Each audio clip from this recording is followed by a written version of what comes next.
네, 우리 밴드팀 축복합니다. 우리 귀한 영상 잘 만들어 주셔서 또 감사드립니다. 어, 우리 콰이어 팀의 찬양에 이제 참 많은 감동을 받습니다. 아, 오늘 그 첫 찬양 가사 여러분 혹시 기억하세요?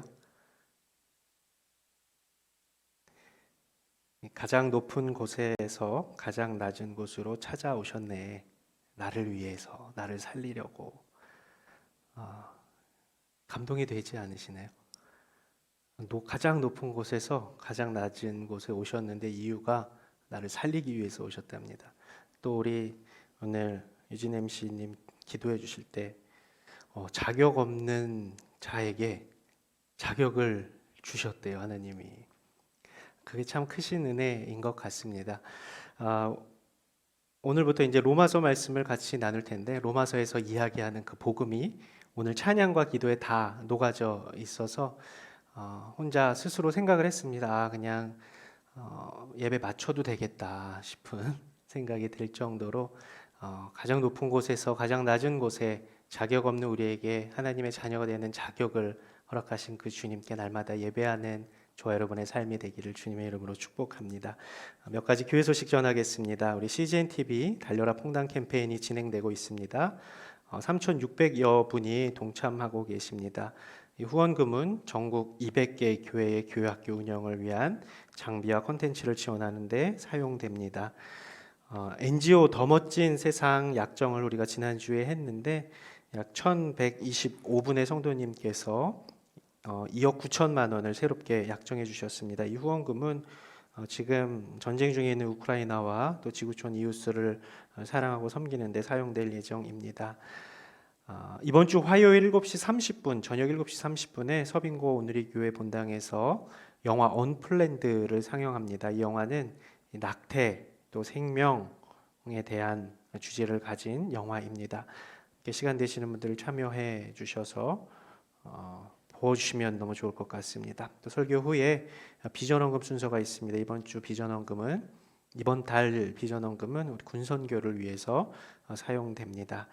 우리 같이 한번 기도하면 좋겠어요. 잠잠히 가장 높은 곳에서 가장 낮은 곳으로 찾아오신 주님, 나를 살리려고 오신 그 주님께 감사의 기도를 했으면 좋겠습니다. 또 자격 없는 우리에게 하나님의 나라의 백성으로 하나님의 자녀로의 자격을 허락하신 그 주님께 감사의 기도를 우리가 같이 한번 드렸으면 좋겠습니다. 잠시 기도하시죠. 주님, 가장 높은 곳에서 가장 낮은 곳에 오신 이유가 나를 살리기 위함이라는 이 찬양의 고백이 우리의 삶의 날마다 풍성히 경험되는 기쁨과 감격이 되게 하여 주시옵소서. 자격이 전혀 없는 우리를 하나님 나라의 사람으로의 자격을 허락하신 그 은혜에 감격하며 그것이 우리의 삶의 가장 큰 힘이 되며 삶을 살아가는 천국을 소망하는 우리의 마음 가운데 품고 가야 할 가장 귀한 메시지 될 수 있도록 주여 인도하여 주시옵소서. 이번 한 주간도 주의 은혜로 살아가기를 원합니다. 자격 없는 나를 하나님의 자녀로 불러주신 그 은혜와 사랑과 자비에 감사하며 살아가는 저희의 삶이 되게 하여 주시옵소서.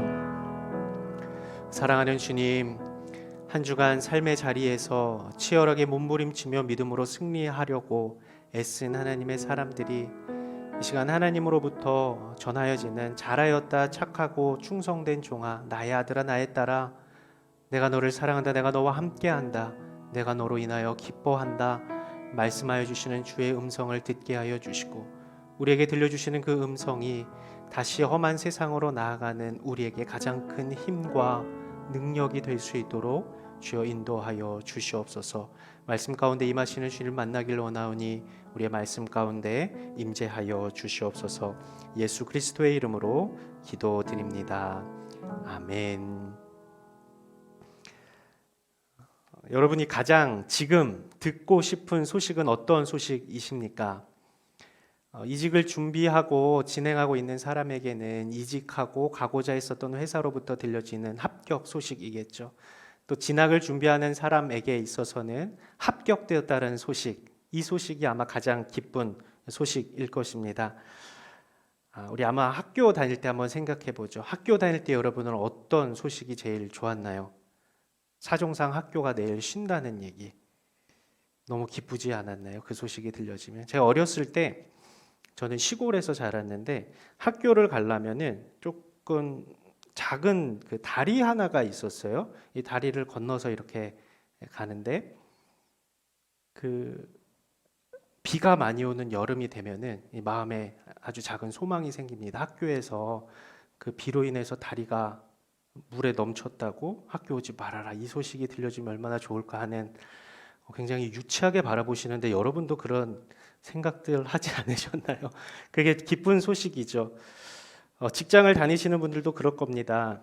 멀리 안 가더라도 최근 코로나 상황에서 회사에서 누가 코로나 확진됐다 그러면은 일주일 동안 재택근무해라. 이 소식 들으면 너무 기쁘죠.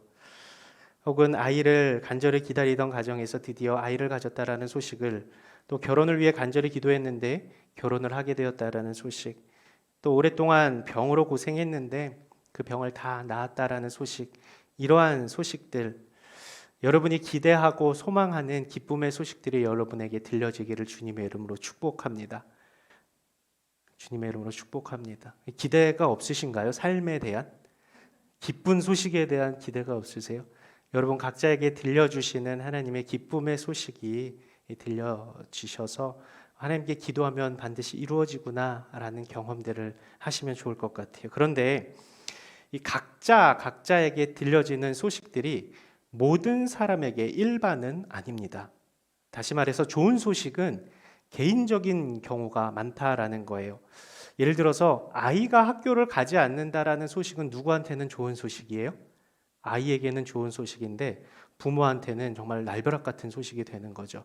어떻게 대책도 없이 아이가 다음날 학교를 안 간다니 어떻게 해야 될지 모르는 난감한 상황이 되는 거죠. 어찌 보면 이 좋은 소식은 개인적인 소식일 것입니다. 왜냐하면 그 소식을 받아들이는 입장과 상황이 다르기 때문에 그렇죠. 그런데 좋은 소식이 개인적인 것을 넘어서기도 합니다. 어떨 때 그럴까요? 공통적일 때, 공통적인 사정일 때, 그 소식이 들려질 때 같이 기뻐할 수 있는 소식이 되죠. 이처럼 어떤 소식은 개인적인 소식일 수도 있고 또 개인적인 것을 넘어서 보편적인 것일 수도 있습니다. 이 보편적인 좋은 소식 중 가장 큰 기쁨의 소식이 예수님이 이 땅에 우리를 구하시기 위해 오셨다라는 소식입니다. 이것은 개인적이면서 동시에 보편적으로 모든 사람에게 가장 기쁜 소식이 되는 것이죠. 오늘 본문 로마서 1장 2절에서 4절까지의 말씀 우리 한번 같이 읽겠습니다. 로마서 1장 2절에서 4절까지의 말씀 같이 읽죠. 시작. 그 복음은 하나님께서 예언자들을 통해 성경에 미리 약속하신 것으로 하나님의 아들에 관한 것입니다. 그분은 육신으로는 다윗의 후손으로 나셨고 성결의 영으로는 죽은 자들 가운데서 부활해 능력 있는 하나님의 아들로 인정되셨으니 바로 우리 주 예수 그리스도이십니다. 예수 그리스도, 즉 복음의 소식이 개인을 뛰어넘어 보편적이고 일반적일 수 있는 이유는 그 소식을 듣는 모든 사람에게 공통점이 있기 때문입니다. 무슨 공통점일까요? 모든 사람이 죄인이라는 소식, 이유 때문이죠. 모든 사람이 죄인이기 때문에 이 죄를 넘어설 수 있는 유일한 복음의 소식인 예수 그리스도는 개인의 삶을 뛰어넘은 모든 사람들, 이 땅에 존재하는 모든 사람들에게 보편적인 좋은 소식이라는 것이죠. 예수 그리스도는 모든 사람에게 좋은 소식이 되는 겁니다. 단 한 사람도 예외가 없습니다. 왜냐하면 모든 사람이 이 죄를 넘어설 수 있는 능력이 없기 때문에 그래요. 이 우리말 복음으로 번역된 이 헬라어 유앙겔리온은 영어로는 굿뉴스입니다. 근데 한번 보세요. 복음이라는 단어가 예수 그리스도를 원래 포함한 단어는 아니에요. 복음이라는 한자어는 복복자의 소리 음자예요. 무슨 말이에요? 복된 소식, 좋은 소식. 일반적으로 쓸 수 있는 말이 사실은 복음이에요. 이 헬라어 유앙겔리온 역시 원래는 예수 그리스도를 내포한 단어가 아니었습니다. 이 고대 로마 시대에 보편적으로 사용됐던 유앙겔리온은 전쟁에서 승리했을 때 들려지는 승리의 소식을 유앙겔리온이라고 이야기했습니다. 전쟁에서 승리한 것은 일개 병사가 이긴 것을 넘어서서 황제의 승리를 이야기하는 것입니다. 이 유앙겔리온은 로마 시대에는 황제와 관련된 좋은 소식들에 다 붙여졌어요. 황제의 생일이라든지 아니면 황제로 즉위하는 모든 소식들을 백성들에게 알릴 때 유앙겔리온, 유앙겔리온 이렇게 했다라는 겁니다. 황제와 관련된 이런 축일이 되면 전령들이 말을 타고 다니면서 큰 소리로 외쳤던 것이 유앙겔리온, 우리말로 하면 복음 이거예요.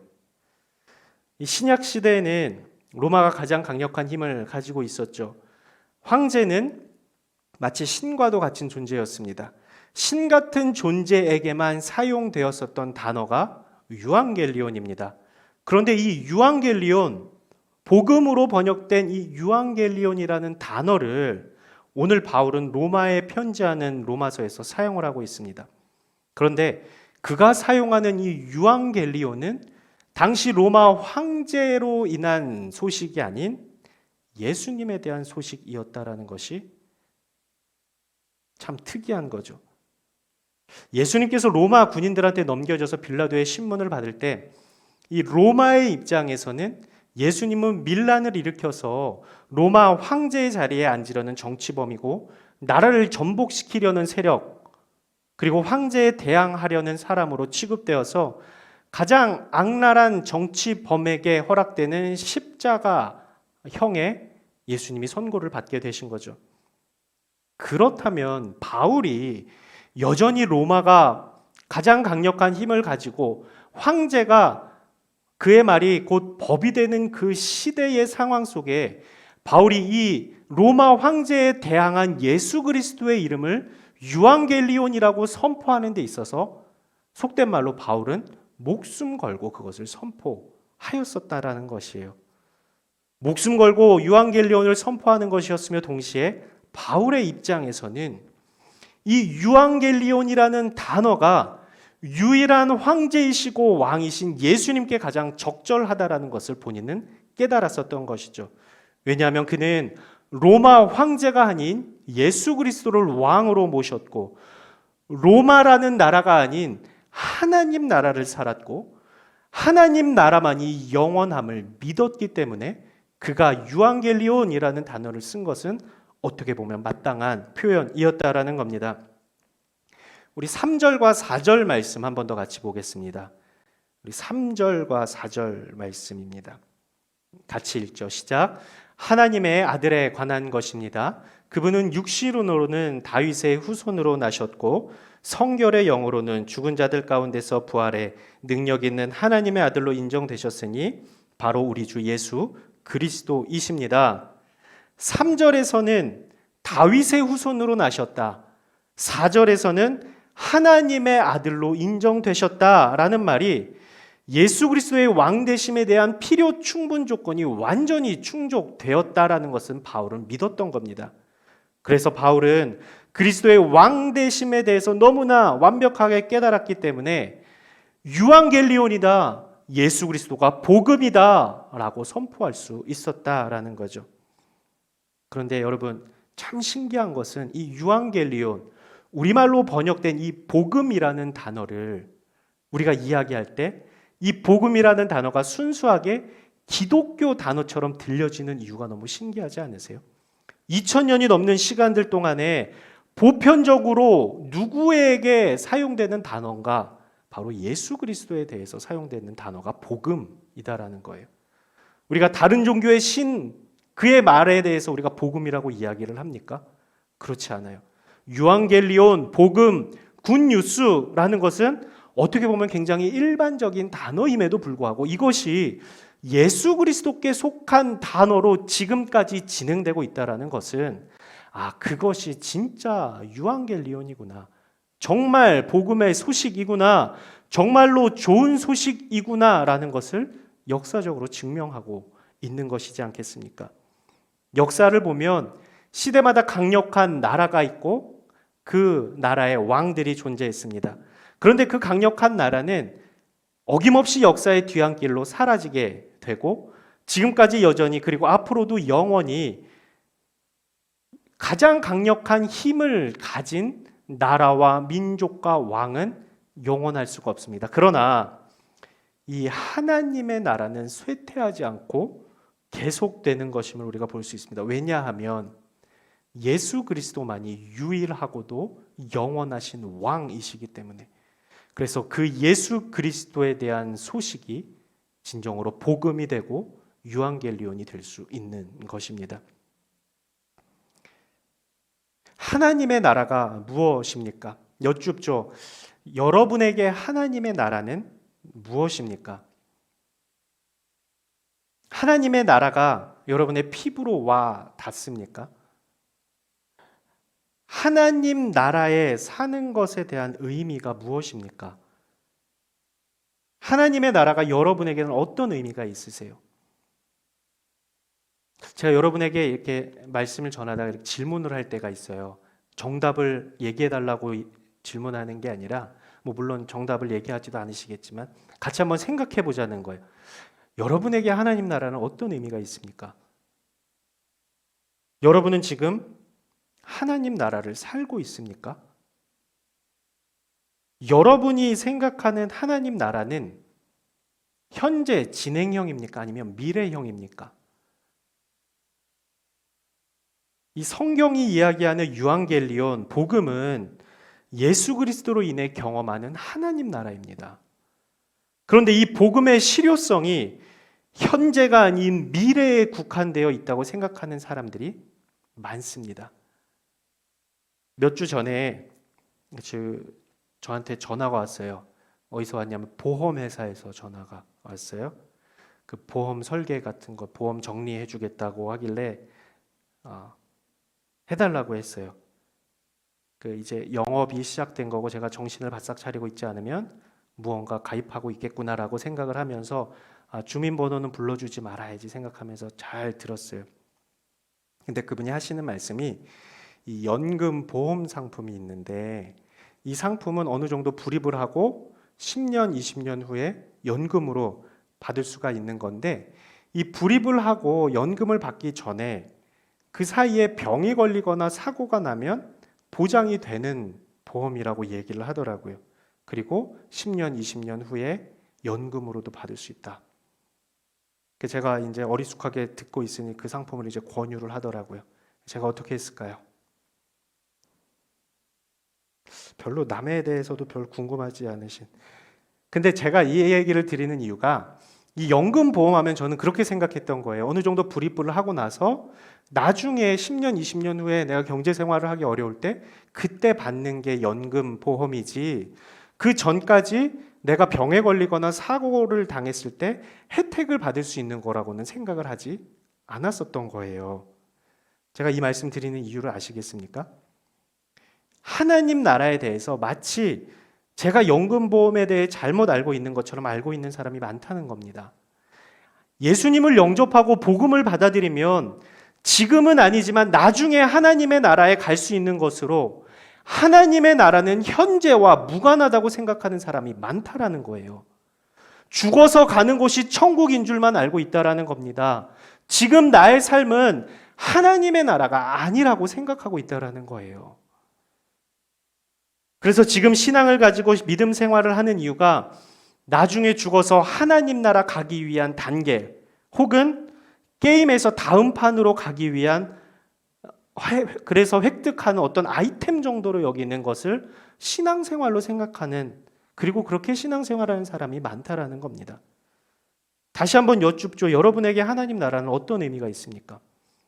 여러분은 하나님의 나라를 지금 살고 있습니까? 나중에 죽어서 가는 곳으로만 여기고 있습니까? 하나님 나라에 산다는 것은 예수 그리스도로 인해 하나님의 통치를 따르고 하나님의 질서 가운데 살아간다라는 겁니다. 하나님 나라의 가장 큰 전제는 하나님의 통치와 그 통치에 순복하는 백성으로 이루어진다는 것이죠. 그 핵심이 예수 그리스도이시고 예수 그리스도는 로마의 통치와 로마 황제의 폭력과 압제 속에 살아가는 사람들이 하나님 나라에서 살아갈 수 있도록 참 구원의 기쁜 소식, 복음, 유앙겔리온이 되는 것이라는 거예요. 우리 2절에서 4절까지의 말씀 한 번 더 읽겠습니다. 로마서 1장 2절에서 4절까지의 말씀 같이 읽겠습니다. 시작. 그 복음은 하나님께서 예언자를 통해 성경에 미리 약속하신 것으로 하나님의 아들에 관한 것입니다. 그분은 육시로는 다윗의 후손으로 나셨고 성결의 영으로는 죽은 자들 가운데서 부활해 능력 있는 하나님의 아들로 인정되셨으니 바로 우리 주 예수 그리스도이십니다. 벌써 이 말씀 2절에서 4절만 제가 3번 같이 읽었습니다. 이 복음의 정수라고 불려지는 이 로마서는 전체가 16장으로 구성되어 있습니다. 1장부터 11장까지는 복음에 대해서 자세하고도 명확하게 바울이 이야기하고 12장부터 15장까지, 그렇다면 복음을 알고 복음으로 살아가는 사람이 누리는 이 땅에서 살아가는 하나님 나라의 백성으로서의 삶은 무엇인지를 12장부터 15장에 이야기를 하고 16장은 마지막에 하나님 나라의 모형인 교회 공동체의 사람들에게 전하는 인사로 구성되어 있는 것이 로마서입니다.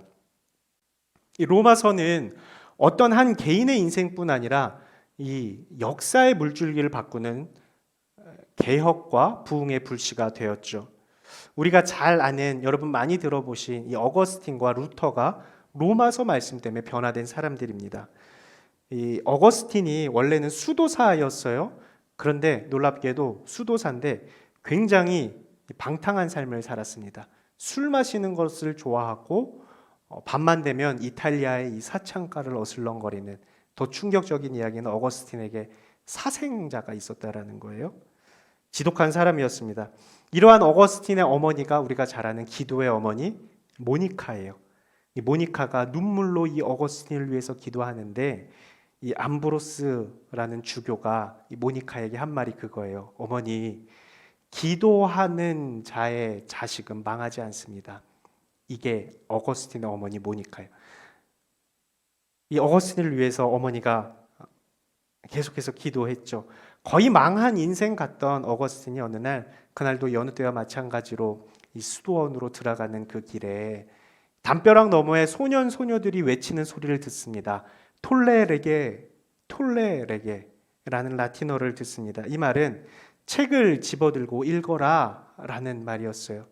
그게 너무 귓가에 선명하게 들려서 어거스틴이 놀라 수도원으로 들어가 성경을 펼쳐서 읽었는데 그 말씀이 로마서였고 로마서 13장 11절에서 14절의 말씀이었습니다. 우리 자막을 보고 한번 같이 읽겠습니다. 로마서 13장 11절에서 14절 같이 읽을까요? 시작. 11장으로 됐네요. 제가 읽어드릴게요. 로마서 13장 11절에서 14절입니다. 여러분이 이 시기를 알고 있는 것처럼 벌써 잠에서 깨어야 할 때가 됐습니다. 이제 우리의 구원이 처음 믿을 때보다 가까이 왔기 때문입니다. 밤이 깊고 낮이 가까이 왔습니다. 그러므로 어두움의 일들을 벗어버리고 빛의 갑옷을 입읍시다. 낮에 행동하듯이 단정하게 행동합시다. 방탕하거나 술 취하지 말고 음행하거나 호색하지 말며 다투거나 시기하지 말고 오직 주 예수 그리스도로 옷 입고 정욕을 채우려고 육신의 일을 애쓰지 마십시오. 특히 13절 방탕하거나 술 취하지 말고 음행하거나 호색하지 말아라, 이 말씀에 어거스틴은 충격을 받게 됩니다. 빼도 박도 못하게 어거스틴 맞춤형 말씀을 하나님께서 말씀하신 거죠. 근데 이 예화를 말씀드리는 게 잘못 받아들이시면 안 돼요. 나에게 주신 하나님의 말씀이 뭘까 하고 쫙 펼쳐서 보시면 안 돼요. 점치듯 보시지 마. 이게 우연 같지만 하나님께서 사람을 세우시는 방법의 다양성을 이야기하는 겁니다. 우연처럼 보이는 모든 사건을 통해 하나님은 당신의 계획을 이루어 가신다라는 거죠. 어쨌든 이 로마서 13장의 말씀이 어거스틴의 삶을 완전히 바꾸어 버립니다. 이 들려지는 목소리가 제가 저의 목소리를 여러분에게 읽어드렸지만 어거스틴에게는 이것이 하나님의 음성으로 귓가를 때린 겁니다. 이 말씀에 붙들렸고 그가 이 말씀을 붙잡고 우리가 아는 성 어거스틴으로 살게 됩니다. 그가 쓴 참회록과 이 로마서 주석을 통해 변화된 많은 사람들이 있죠. 또 종교 개혁자 중에 한 명인 이 마르틴 루터라는 사람이 신학교에서 강의를 하는 사람이었어요. 근데 그 당시에 로마 카톨릭의 부패에 대해서 신학교 교수들도 입 밖으로 그거는 아닙니다라고 이야기를 하고 싶은 마음이 굴뚝 같았지만 당시 로마 카톨릭의 권력이 너무나 세서 아무런 이야기하지도 못하는 상황에 가슴을 치며 답답한 상황 가운데 이 루터가 로마서 책을 가지고 강의를 해야겠다라고 생각하고 말씀을 준비하는데 루터의 마음에 이 로마서 강해하면서 들어온 말씀이 있습니다. 그 말씀이 로마서 1장 17절 말씀이에요. 한번 같이 읽을까요? 로마서 1장 17절 말씀입니다. 같이 읽겠습니다. 시작. 복음에는 하나님의 의가 나타나서 믿음으로 믿음에 이르게 하나니 기록된 바 오직 의인은 믿음으로 말미암아 살리라 함과 같으니라. 이 말씀을 붙들고 그리고 이 말씀에 붙들려서 그는 카톨릭 교회의 한 교회 그곳에 95개조 반박 교회가 이렇게 돼서는 안 됩니다. 정말로 교회는 이래야 합니다. 라는 것을 통해 하나님의 말씀의 본질로 복음의 본질로 돌아가자는 종교 개혁을 시작합니다. 그런데 그가 종교 개혁을 목표로 로마서 말씀을 붙잡은 게 아니라 로마서 말씀에 붙들려서 종교 개혁의 선봉이 된 거예요. 이 사람은요 굉장히 소심한 사람이었어요. 어떻게 우리 그런 말을 누가 등 떠밀어서 그렇게 됐다. 하나님의 말씀, 하나님의 강권적인 말씀, 이 복음에 대한 말씀이 그의 등을 밀고 그를 종교 개혁을 하게 하고 지금의 우리가 믿는 개신교의 출생이 될 수 있었다라는 거예요. 그 동력이 로마서 말씀이었습니다. 보시죠. 어거스틴과 루터가 로마서 말씀을 통해서 마주한 이 복음이 만약 그들이 만난 복음을 그저 미래의 하나님 나라로 국한시켰다면 살아서 역동하는 복음의 운동력이 지금까지 영향을 줄 수 없었을 겁니다. 그들이 경험한 복음은 복음을 통한 하나님의 나라는 미래에 그들이 죽고 나서 경험할 하나님 나라에 대한 기대가 아니었던 거예요. 그들이 살았던 당시 현재에 살아있는 복음이었고 그 복음으로 누리는 하나님 나라였기 때문에 종교 개혁과 말씀으로의 새로운 변혁들이 일어날 수 있었다라는 겁니다. 마찬가지로 지금 우리가 로마서 말씀을 함께 나누면서 바울을 통해 전해지는 이 유앙겔리온 예수 그리스도의 복음과 하나님 나라의 기대에 대한 초점이 단순히 죽어서 가게 될 먼 미래에 맞추어진 것이 아니라 지금 여기에 우리의 삶 가운데 이미 이루어진 하나님 나라에 대한 인식이 우리로 하여금 복음의 현재성, 지금 나에게 의미 있는 복음이 되는 것이다라는 겁니다. 예수 그리스도 복음을 받아들인 사람은 이 땅에서의 삶이 전부가 아니라 영원까지 영생으로 이어지는 것을 믿고 살아가는 사람들입니다. 그런데 잘 들으세요. 이 영생은 지금의 삶과의 단절된 것이 아니라 지금 현재의 삶은 이 영생과 이어져 있는 겁니다. 다시 말해서 우리가 사는 현재는 영생의 삶이라는 연속성 안에 한 지점을 지나가고 있는 것이에요. 지금의 삶과 영생의 삶이 단절된 것이 아니라 이 연속 선상 가운데 우리는 걸어가고 있으니 우리가 누려야 할 하나님의 나라는 죽고 나서 가는 하나님의 나라가 아니라 지금 이곳에서 우리의 삶의 자리에서 경험해야 할 하나님의 나라인 것이죠. 그 하나님 나라의 핵심이 복음이고 복음의 핵심이 예수 그리스도이신 것입니다. 앞으로 우리가 언제 끝날지 모르지만 로마서 말씀을 매주 전 교회적으로 나눌 겁니다. 그런데 제가 여러분에게 숙제 한 가지 내드려도 될까요?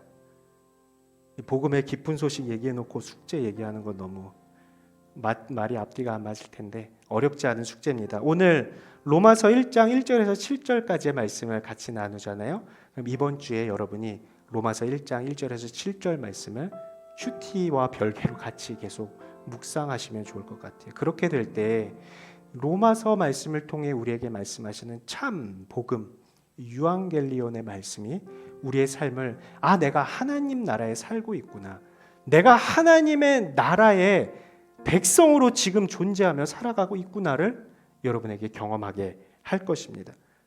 그럴 때 복음의 현재성, 지금 경험되는 하나님의 나라가 우리의 메마른 영혼을 만지시고 우리로 죄를 이기게 하고 하나님 나라를 살아가는 풍성함, 그리고 새로운 감격을 경험하게 해 주실 것입니다. 그 감격은 우리로 날마다 이 기쁨으로 예배의 삶을 살아가게 할 것입니다. 어떤 분이 천국에 가면 할 수 있는 게 유일하게 한 가지인데 그것은 찬양과 예배밖에 없다라고 해요. 기도도 천국 가면은 할 필요가 없다는 거예요. 하나님이랑 그냥 직접 대화하면 되지 천국에서 유일하게 할 것은 찬양과 예배뿐이다. 이 말을 지금 하나님의 나라를 우리에게 적용시켜서 이야기해보죠. 하나님의 나라를 사는 저와 여러분에게 있어서 끊어지지 않을 것이 무엇이겠습니까? 예배이고 찬양이겠죠. 예배하는 삶은 하나님이 우리 가운데 늘 계심에 대한 분명한 증거가 될 것입니다. 하나님 나라를 사는 사람의 당연한 모습이 될 것입니다.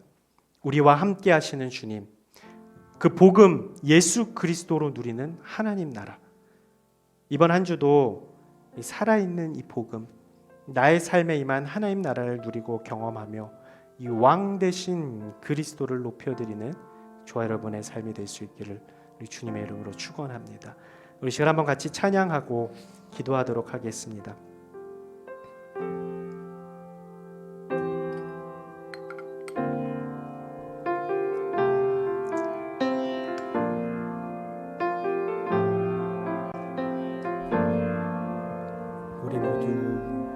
우리 모두 예배하는 자 되고 온전히 영과 진리로 주를 예배하자. 주가 우리와 함께해 영원히 함께 하시고 마르지 않는 샘물로 우리 채우시리. 우리 모두 예배하는 자 되고 온전히 영과 진리로 주를 예배하자. 주가 우리와 함께 영원히 함께 하시고 마르지 않는 샘물로 우릴 채우시리. 우리 모두 예배하는 자 되어 온전히 영과 진리로 주를 예배하자. 주가 우리와 함께 영원히 함께 하시고 마르지 않는 샘물로 우릴 채우시리라. 우리 모두 예배하는 자 되고 온전히 영과 진리로 주를 예배하자. 주가 우리와 함께 영원히 함께 하시고 마르지 않는 샘물로 우리 모두 예배하는 자 되어 온전히 영과 진리로 주를 예배하자. 주가 우리와 함께 영원히 함께 하시고 마르지 않는 샘물로 우리 모두 예배하는 자 되어 온전히 영과 진리로 주를 예배하자. 주가 우리와 함께 영원히 함께 하시고 마르지 않는 샘으로 우릴 채우시리라. 여러분, 이 하나님 나라는 하나님이 계신 그곳이 하나님 나라입니다. 하나님의 통치가 이루어지고 그 하나님의 통치에 순종하는 사람들이 있는 곳이 하나님 나라입니다. 우리가 그런 말들을 쉽게 합니다. 아, 정말 지옥 같은 삶이다. 정말 너무 힘든 인생이다 라고 이야기하는 이유는 우리가 하나님의 임재에 대해서 인정하지 않기 때문이지 않을까요? 하나님 계신 곳이 하나님 나라인데 왜 우리는 지금 우리의 삶 가운데 경험되는 하나님의 나라를 누리지 못하고 있을까요? 하나님이 그 모습을 보시면서 얼마나 안타까워하시겠습니까? 내가 독생자 외아들을 이 땅에 보낸 이유는 죽고 나서 하나님 나라에서 만나자 이것 때문이 아니라 이 땅 가운데 정말로 죄악이 많고 혼란스러움이 많은 이 세상 가운데 예수 그리스도로 인하여서 그 복음으로 인하여서 하나님의 나라를 경험하게 하시기 위해 그리고 영원까지 이어지는 이 하나님 나라에서 살게 하시기 위해 예수님을 이 땅에 우리를 위해서 보내주신 것입니다. 가장 높은 곳에서 가장 낮은 곳으로 찾아오셨습니다. 왜요? 나를 살리시기 위해. 우리가 복음을 받아들이고 예수 그리스도를 영접했다면 우리는 이제 예수님으로 인하여서 살아있는 존재이고 예수님으로 인하여서 하나님의 나라를 살아가는 사람들일 것입니다. 사랑하는 여러분, 우리 한번 같이 기도할 때 주님, 예수 그리스도를 믿고 사는 것이 단순히 미래에 갈 하나님 나라를 위한 어떤 표로 생각하지 않게 하시고 이 땅 가운데 이미 이루어진 하나님의 나라를 누리며 살아가는 하나님 나라의 백성으로 저의 삶이 변화되게 하여 주시옵소서. 다들 힘들다고 이야기하지만 다들 어렵다고 이야기를 하지만 모든 것을 포기할 만큼 답답하고 목을 죄오는 것 같이 느껴지는 삶을 살아가지만 그럼에도 예수 그리스도가 이 땅 가운데 나를 위해 하나님 나라를 선물하시기 위해 오셨다라는 것을 우리가 기억함으로 이 땅에서 누리는 하나님이 왕 되심을 인정하며 그 왕의 통치를 받아 살아가는 하나님 나라의 백성으로 우리 모두가 살아가게 하여 주시옵소서. 이 시간 한번 같이 기도하도록 하겠습니다.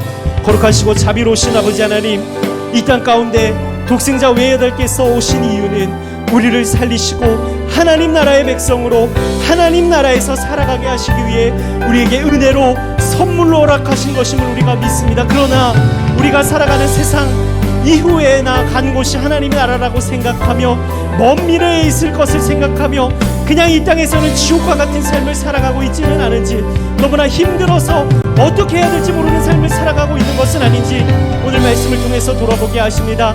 복음은 지금을 살아가는 것이며 복음을 받아들인 사람은 현재를 하나님의 나라를 누리며 살아가는 것임을 우리가 잊지 않게 하여 주셔서 어렵고 힘들지만 우리 영혼이 날마다 주님을 찬양하고 예배할 수 있는 이유는 주님께서 나의 삶의 주인으로 좌정하셨기 때문임을 선포하며 살아가는 예배자의 삶을 살아가게 주님 인도하여 주시옵소서. 하나님, 우리가 우리의 삶 가운데 하나님의 나라를 경험하기를 소원합니다. 하나님의 통치를 인정하며 하나님의 통치에 이끌려 하나님의 나라에 살아가는 저희의 인생이 되게 하여 주시옵시고 예배하는 삶이 되게 하시며 주님 기뻐하시는 찬양으로 주님께 영광 올려드릴 수 있는 우리 인생 될 수 있도록 주여 인도하여 주시옵소서. 메말라가는 모든 심령들이 예수 그리스도 복음으로 말미암아 성령의 충만함으로 말미암아 하늘로부터 공급되는 폭포수와 같은 하나님의 은혜와 사랑에 감격하여 날마다 예배자의 삶을 살게 하여 주시옵시고 나의 삶의 모든 것이 주님을 영화롭게 해드리며 하나님의 나라가 이 땅 가운데 임하여짐을 나의 삶 가운데 이루어짐을 감격하며 경험하며 살아가는 하나님의 사람들 될 수 있도록 주여 인도하여 주시옵소서. 아버지 하나님, 우리가 이 땅에 발붙이고 살지만 우리가 살아가는 곳은 주와 동행하는 하나님의 나라임을 우리가 고백하며 살아가게 하여 주시옵시고 높은 산이나 거친 들이나 초막이나 궁궐이나 내 주 예수 모신 곳이 그 어디나 하나님의 나라입니다. 고백하는 저희의 삶이 풍성한 하나님의 은혜로 경험되는 하나님 나라 될 수 있도록 주여 인도하여 주시옵소서.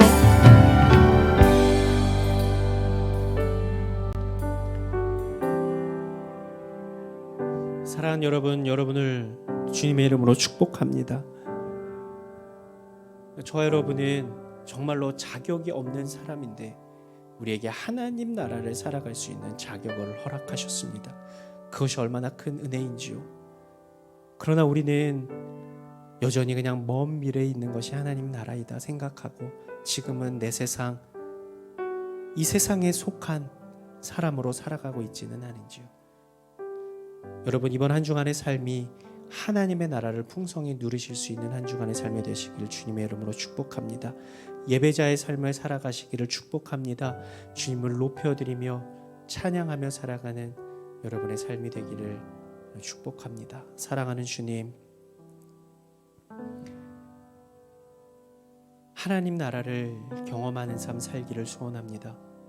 주와 동행하는 주님의 주인 되심을 인정해드리며 그 임재 가운데 거하는 하나님 나라의 백성으로 이번 한 주간도 살아가기를 소원하오니 정말로 모든 것을 다 포기하고 싶을 만큼 힘든 삶의 순간에도 주님이 나의 주인 되심을, 그리스도가 참 복음, 우리를 살리시는 유일한 하나님의 은혜임을 기억하며 주와 동행하며 하나님 나라를 살아가는 귀한 당신의 아들들, 당신의 아들, 딸들 될 수 있도록 주여 인도하여 주시옵소서.